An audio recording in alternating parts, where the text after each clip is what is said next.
রাসূলুল্লাহ সাল্লাল্লাহু আলাইহি ওয়াসাল্লাম বলেন, ইন্নাল্লাহা ক্বাদ আবদালাকুম বিহিমা খায়রাম মিনহুমা ইয়াওমাল আযহা ওয়া ইয়াওমাল ফিতরি। রাসূলুল্লাহ সাল্লাল্লাহু আলাইহি ওয়াসাল্লাম ইরশাদ করেন, এই হাদিসের পূর্বে লম্বা একটা আলোচনা থেকে এই হাদিস এসেছে। হযরত আনাস রাদিয়াল্লাহু তাআলা আনহু থেকে বর্ণিত, রাসূলুল্লাহ সাল্লাল্লাহু আলাইহি ওয়াসাল্লাম ইরশাদ করেন, আমি একবার মদিনায় গমন করেছিলাম। কোথায় গমন করেছেন? মদিনায় গমন করেছেন। মদিনায় গমন করার পর দেখেন যে মদিনাবাসীরা 2 দিন আনন্দ পালন করে, ইহুদিরা 2 দিন আনন্দ উৎসব করে। কিন্তু রাসূলুল্লাহ সাল্লাল্লাহু আলাইহি ওয়াসাল্লাম যে ইহুদিরা 2 দিন আনন্দ করে, আল্লাহ তাআলা বলেন, আমার মুমিন ব্যক্তিরা, যারা মুসলমান ইমানদার ব্যক্তিরা, তারা 2 দিন আনন্দ উৎসব পালন করবে। কিন্তু ইহুদিরা যেইভাবে উৎসব পালন করে, মুসলমানের উৎসব কিন্তু এইভাবে হয় না। কেমনি ভাবে হয় না? ইহুদিরা জায়েজ না জায়েজ, হারাম সব কিছু একত্রিত করত, সেই উৎসবের মধ্যে গান বাদ্য থাকতো, ঠিক না? ইহুদিরা যে সমস্ত উৎসব পালন করেছি, সেই উৎসবের মধ্যে গান বাদ্য রয়েছে, সেই উৎসবের মধ্যে নারীরা থাকতো, নাচানাচি করত। কিন্তু রাসূলুল্লাহ সাল্লাল্লাহু আলাইহি ওয়াসাল্লাম হাদিসের মধ্যে বলেন, সুনানি নাসাই, আল্লাহ রাসূল বলেন, ইন্নাল্লাহা ক্বাদ আবদালাকুম বিহিমা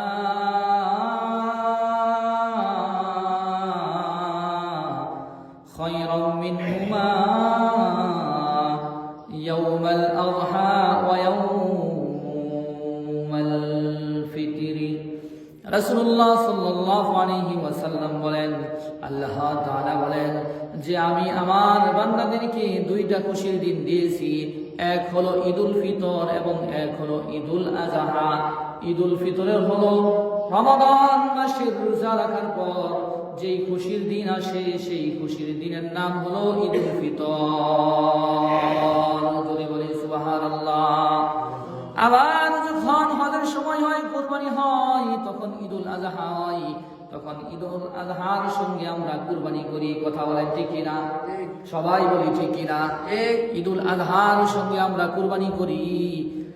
সম্মানিত মুসল্লিয়ানি কেরাম, এই জন্য ইহুদিরা যেভাবে আনন্দ পালন করেছেন, উৎসব পালন করেছেন, মুসলমানের উৎসব কিন্তু এইভাবে নয়। তারপরে দেখবেন কিছু মুসলমানের সন্তান রয়েছে, শাওয়াল মাসের চাঁদ দেখার সঙ্গে সঙ্গে তারা আতশবাজি করে। কথা বলেন ঠিক কিনা? তারা গান বাদ্য করে। কথা বলেন ঠিক কিনা? তারা আতশবাজি করে। কথা বলেন ঠিক কিনা? বিভিন্ন ফুল সজ্জা করে, বিভিন্ন পটাশ ফুটায়, বিভিন্ন বোমা ফুটায়, বিভিন্ন আওয়াজ তারা এই সমাজের মধ্যে তারা ফুটায় থাকে। কথা বলেন ঠিক কিনা? এটা সমাজের জন্য দূষণীয়। রাসূলুল্লাহ সাল্লাল্লাহু আলাইহি ওয়াসাল্লাম বলেছেন যে কোন মুমিন ব্যক্তি, কোন মুসলমান ব্যক্তি, কোন রোজাদার ব্যক্তি এই সমস্ত কাজ করতে পারে না। ঠিক কিনা?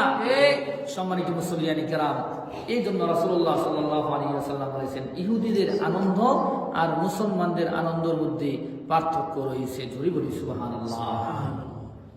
কেন পার্থক্য রয়েছে? পরকাল জান্নাতে তোমাদের জন্য থাকবে, যা তোমরা মনে চাও তাই থাকবে, তোমাদের জন্য স্বাধীনতা থাকবে। এর কারণ হলো যে আল্লাহ পাক রব্বুল আলামিন এই দুনিয়ার মধ্যে মুমিন ব্যক্তিদেরকে কিছু দিক নির্দেশনা, আদেশ এবং নিষেধের মধ্যে রেখে দিয়েছেন যে তুমি গান বাদ্য করতে পারবা না, তুমি আমল করতে হবে। কথা বলেন ঠিক কিনা? মুমিন তুমি এই পথে চলতে হবে, মুমিন তোমার ডান পথে চলতে হবে, মুমিন তোমার গুনার প্রতি যাইতে পারবা না। কেন? এই স্বাধীনতা, এই আবদ্ধতার জিন্দেগি দুনিয়ার মধ্যে আল্লাহ তাআলা দিয়ে দিয়েছেন। আল্লাহ তাআলা বলেন, ওয়ালাকুম ফিহা মা তাশতাহি আনফুসুকুম ওয়ালাকুম ফিহা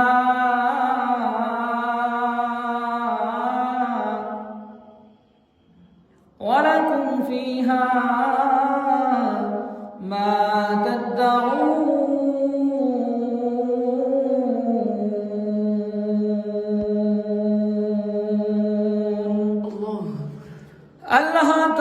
বলেন, দুনিয়ার মধ্যে মুমিন ব্যক্তিরা কিছু আদেশ রয়েছে, নিষেধ রয়েছে, তারা গুনার পথে চলতে পারবে না, কষ্ট হয়, গুনাহের কাজ করা মজা লাগে, কথা বলেন ঠিক কিনা?